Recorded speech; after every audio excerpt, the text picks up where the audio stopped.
प्रेमी सज्जनों, विशेषकर आज भारतवासियों के लिए मैं मुखातिब हूँ। मैं अभी अभी देख रहा था असदुद्दीन ओवैसी का एक वीडियो। असदुद्दीन ओवैसी जो हैदराबादी है और लोकसभा का सदस्य है, AIMA पार्टी के अध्यक्ष हैं, जो कि इत्तेहादुल मुस्लिमीन के नाम से पार्टी बनाई गई है। मैं उसके वक्तव्य से पहले दो शब्द आप लोगों से ये भी बता दूं कि कुछ लोग इस अंदेशा में है, जो गलतफहमी के शिकार हैं, ये समझते हैं कि मुसलमानों के पक्ष में वोट देंगे, मुसलमानों के पक्ष में वोट करते हैं। अगर ये बात है तो यह सरासर गलत है और झूठ है। अगर मुसलमानों को ही वोट करता होता तो भारतवर्ष के अंदर में एक राजनीतिक पार्टी, पुरानी पार्टी रही, मुस्लिम लीग के नाम से। वो बनात वाला है या कनात वाला है, वो जो साउथ का था वही चुन करके आता था, दूसरा कोई सदस्य उसका होता नहीं, वो वन मैन शो था। अगर ये लोग कह रहे हैं कि मुसलमान को वोट करेंगे और बंगाल में आ रहे हो या बंगाल में जा रहे हो या बंगाल में वोट के लिए फुरफुरा शरीफ के पीर ज़्यादा को भी साथ में लिए हैं और ये दोनों मिल करके कर रहे हैं प्रयास कि मुसलमानों को ही वोट दे, मुसलमान ही वोट दे उन्हें, मुसलमान होने के नाते। और पीरज़ादा तो यहाँ तक कहा है कि असदुद्दीन ओवैसी ने लोकसभा में ये बोला इस तरीके से, और 3 तलाक के विरोध में बोला। खैर कुछ भी हो, उसके घर में ही फूट है, उसके चाचा दूसरे जगह है और ये दूसरे जगह ताल ठोक रहे हैं। तो फिर ये कैसे ये सच माना जाए कि मुसलमान को ही वोट करते हैं। और एक बंगाल की एक पुरानी घटना मैं आप लोगों को सुनाऊं। बंगाल में भी बहुत पहले ही 60 के दशक में CPM के काल में ही मुस्लिम लीग से एक चुन करके आते थे, हसनुज़्ज़मान नाम था उनका, जो अलीमुद्दीन स्ट्रीट में जहाँ CPM वालों का कारोबार है, कोलकाता में इनकी पत्रिका निकलती है गणशक्ति के नाम से, वहीं पर ही उनका रिहाइश होता था। हसनुज़्ज़मान नाम था उनका। और दक्षिण 24 परगना कैकोना एक जगह है उस्ती के पास, दक्षिण 24 परगना के उस्ती के पास कैकोना जगह का नाम है, वहाँ के वो रहने वाले थे और वही चुन करके आते थे। जब दक्षिण 24 परगना में इतने मुसलमान बताए जाते हैं तो उन दिनों में भी मुसलमानों ने मुसलमान को वोट क्यों नहीं किया? इसलिए ये ख्वाब है, ये दिल में ख्वाब देखने वाली बात है। मुसलमान कभी भी मुसलमानों को वोट नहीं करता और ना किया है। हाँ, जिनके मन में जो आता है वो करते हैं, लेकिन एक मुश्त कि मुसलमान को ही वोट देंगे, ये दिन में स्वप्न देखने वाली बात है। रही बात असदुद्दीन ओवैसी की, असदुद्दीन ओवैसी साहब एक छोटा सा वीडियो, एक क्लिप डाला है यूट्यूब में, जिसमें वो कह रहे हैं कि बाबरी मस्जिद, एक तो मस्जिद को शहीद किया और उस मस्जिद के नाम से 5 एकड़ ज़मीन सुप्रीम कोर्ट ने देने के लिए बोला और उसमें मस्जिद बनाई जाएगी, और वो कह रहे हैं कि उस मस्जिद में नमाज पढ़ना हराम है। मस्जिद की शहादत के बाद 5 एकड़ की जमीन पर मस्जिद बनाई जा रही है, उसमें नमाज पढ़ना हराम है, उसमें पैसा देना गलत है। देखिए, 5 एकड़ ज़मीन मस्जिद की शहादत की बाद 5 एकड़ ज़मीन मस्जिद के लिए दी जा रही है, उसमें नमाज पढ़ना हराम है। आइए, ये इस्लामिक स्कॉलर नहीं है, ये इस्लाम को नहीं जानता, ये तो बैरिस्टर है, विदेश से बैरिस्टरी पढ़ करके आया है, ये अंग्रेज़ी स्कूल के पढ़े हैं, इस्लाम से कोसों कोसों दूर तक इनका कोई ताल्लुक नहीं रहा है ना रखा है। केवल टोपी लगाने से और दाढ़ी रख लेने से कोई इस्लामिक स्कॉलर थोड़ा ही हो जाता है। मेरे पास टोपी नहीं है, दाढ़ी भी नहीं है, लेकिन इस्लाम का मैं जानकार हूँ। मैं बाकायदा इस्लाम के क्लास किया हुआ विद्यार्थी हूँ। खैर, मैंने निवेदन किया कि ये कह रहे हैं कि उस मस्जिद में नमाज पढ़ना हराम है। मैं आज संपूर्ण भारतवासियों से ये कहना चाहूँगा कि अगर उस मस्जिद में नमाज पढ़ना हराम है तो हम चलते हैं इस्लाम के आगाज में। जबकि कुरान में परस्पर विरोधी बातें हैं, कहीं हज़रत मोहम्मद साहब से इस्लाम बताया और कहीं हज़रत आदम से इस्लाम बताया और कहीं हज़रत इब्राहिम से इस्लाम बताया। मैं इस इब्राहिम से लेता हूँ, मैं बीच में आ गया। हज़रत इब्राहिम से अगर इस्लाम को लेंगे तो हज़रत इब्राहिम ने जो खाना काबा की तामीर की थी, बनाई थी, क्या वो जगह उनके वालिद के थे, उनके पिता के थे, या असदुद्दीन का बाप का था? वो कहाँ बनाई गई थी मस्जिद? वो मस्जिद गैर मुस्लिमों को थी, ज़मीन गैर मुस्लिमों की थी या नहीं?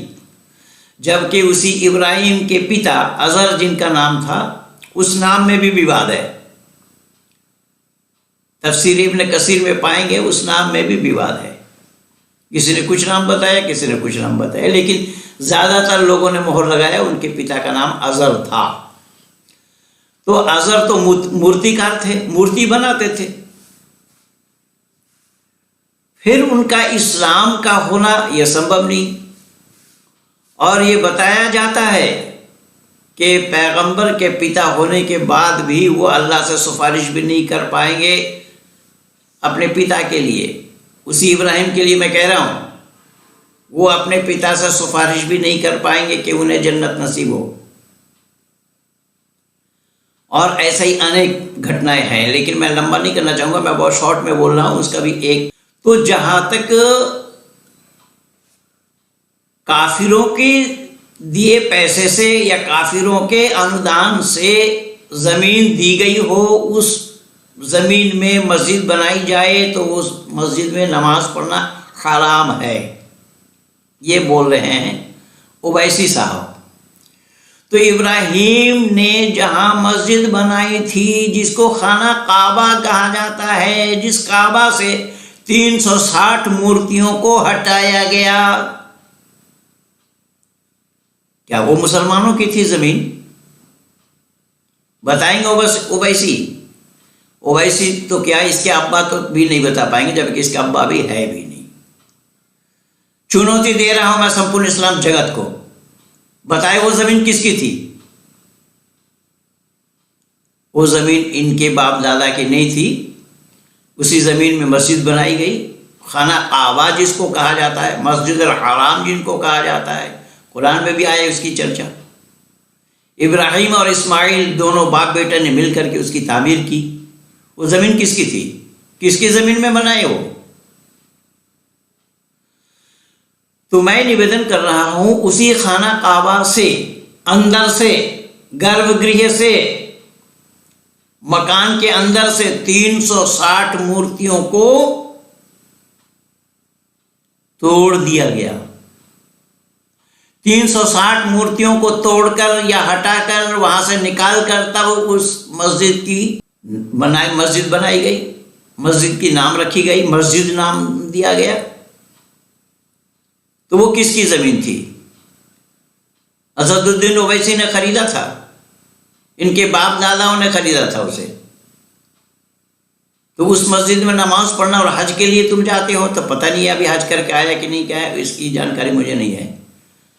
हज करने के लिए जाते हो, दुनिया के किसी भी कोने के मुसलमान हज करने के लिए जाता है तो उसी में जाना पड़ता है, वहाँ रोज़ा का तवाफ करना पड़ता है, फेरा लगाना पड़ता है, चक्कर लगाना पड़ता है, संज्ञास्वद को बोसा देना पड़ता है।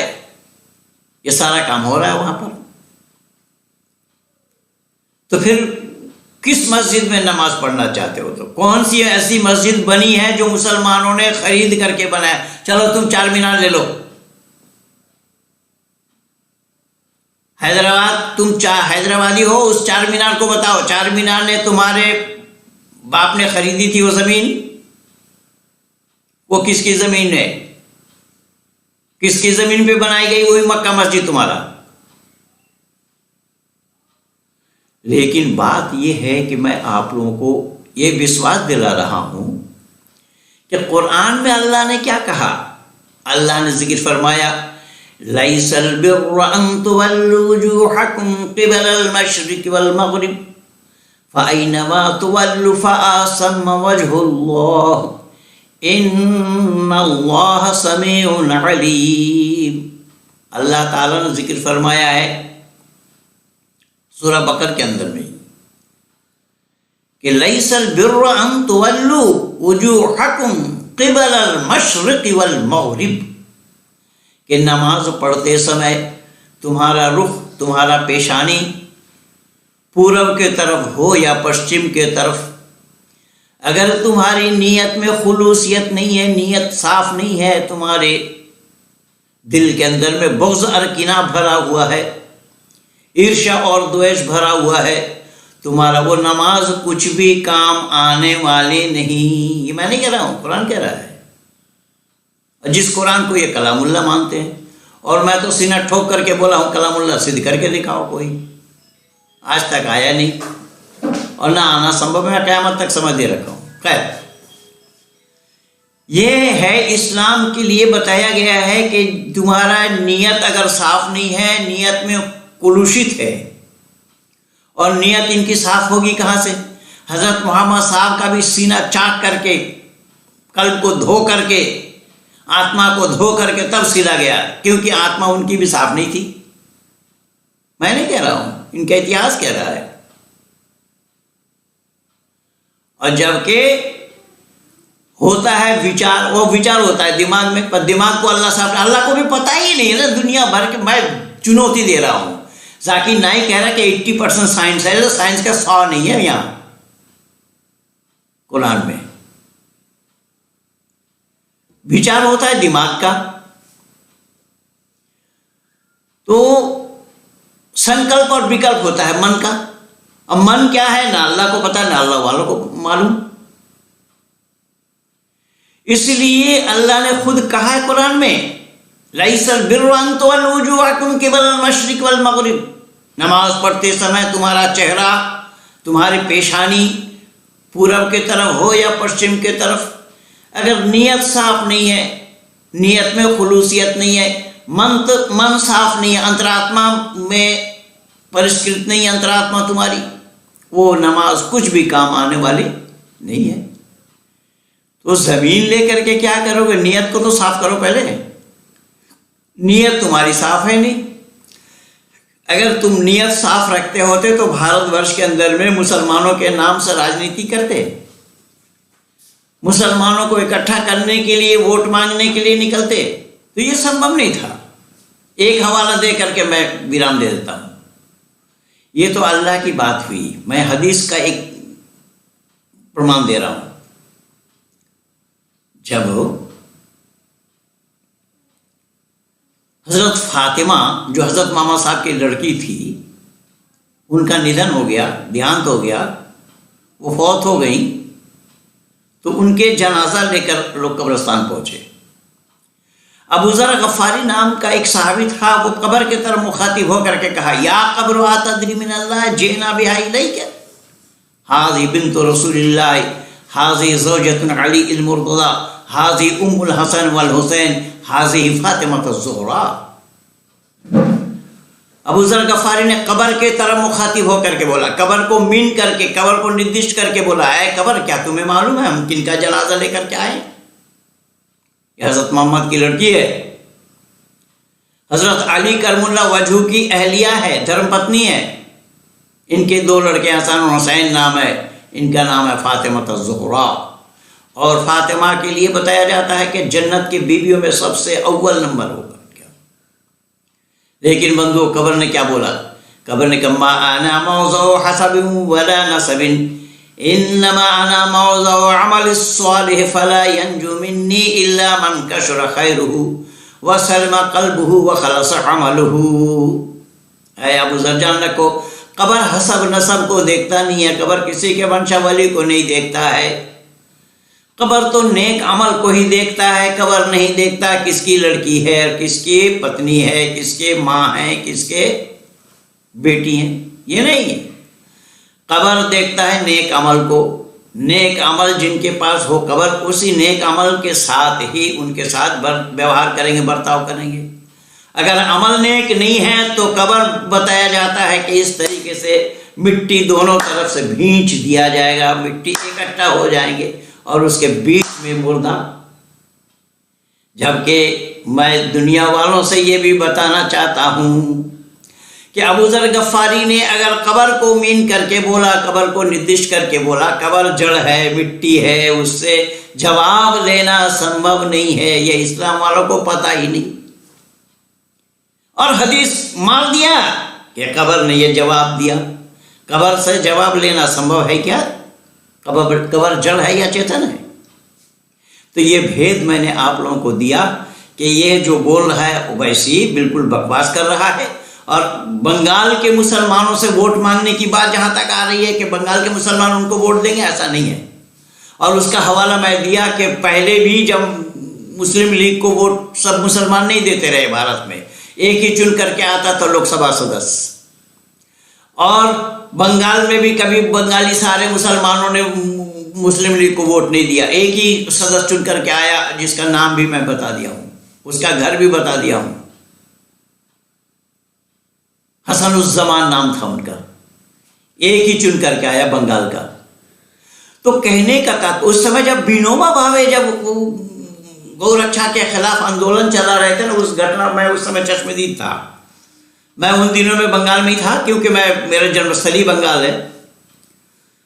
तो विनोबा भावे ये गौकशी के खिलाफ आंदोलन चला रहे थे और सरकार ने किया कि नहीं, फिर ऐसा तो होगा नहीं ये, क्योंकि ये हिंदू भी तो मांस खाते हैं ना, गोमांस खाते हैं। यहाँ के सन्यासी भी गोमांस करके मरे, खाते खाते मरे।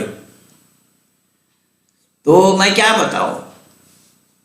अब उसने बोला मुस्लिम लीग का सदस्य, तो उसमें पास हुआ कि 14 वर्ष हो जाए जो गाय, उस 14 वर्ष के बाद उस गाय को काटा जाए। तो वही हसनुज़्ज़मान अकेला पार्लियामेंट में यानी विधानसभा में, बंगाल के विधानसभा में अकेला व्यक्ति मुस्लिम लीग का था, खड़ा होकर के कहा हमारे यहाँ पर गाय 14 वर्ष नहीं बचती है। ये उन दिनों की बात मैं आप लोगों को याद दिला रहा हूँ। इसलिए याद रखिएगा, कोई भी सारा मुसलमान बंगाल का उस असदुद्दीन ओवैसी को और पीरज़ादा को वोट नहीं देगा। पीरज़ादा के बारे में भी बहुत कुछ जानकारी है मुझे, लेकिन इस समय मैं खोल नहीं रहा हूँ। वो ये पहले तो इनके 4 भाई थे, जो इनके जो दादाजी हैं, दादाजी थे अबू बकर सिद्दीक नाम था उनका। तो वो उसी सिद्दीक से सिद्दीकी ये सब बने हैं। उनके 4 पुत्र थे। छोटा वाला पुत्र जुल्फिकर अली सिद्दीकी जिनका नाम था, उनकी 4 पत्नियां थीं और 24 तो उस समय में 24 बच्चा सुना था, अब पता नहीं कितना क्या है। अब उन्हीं के हैं या इन तीनों में से है कि इनका है, ये मुझे मालूम नहीं है। खैर, तो मैंने निवेदन किया कि नहीं होगा, मुसलमान एक साथ मुफ्त वोट नहीं करते हैं, कभी भी नहीं किया और न आज करेंगे, इसलिए बंगाल के लोग भी तटस्थ रहें। तो मैं चाहूँगा कि लंबा न करता हुआ असदुद्दीन ओवैसी को इतना जवाब देना था कि असदुद्दीन ओवैसी अगर कह रहा है कि अयोध्या में जो ज़मीन सरकार के द्वारा दी जा रही उसमें नमाज पढ़ना हराम है, तो खाना काबा जो तैयार किया था वो ज़मीन भी गैर मुस्लिमों का है, उसमें भी नमाज पढ़ना हराम है, होगा अकॉर्डिंग टू असदुद्दीन ओवैसी।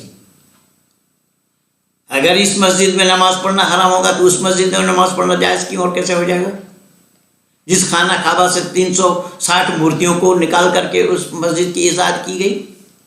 तो मैं चाहूँगा कि इन्हीं शब्दों के साथ ये वीडियो आप लोगों को अच्छी लगे, जन जन तक पहुँचाइए और ज़्यादा से ज़्यादा शेयर कीजिए, लाइक कीजिए, सब्सक्राइब कीजिए, सब भारत भर में इसको पहुँचा दीजिए। इन्हीं शब्दों के साथ कहिए भारत माता की जय।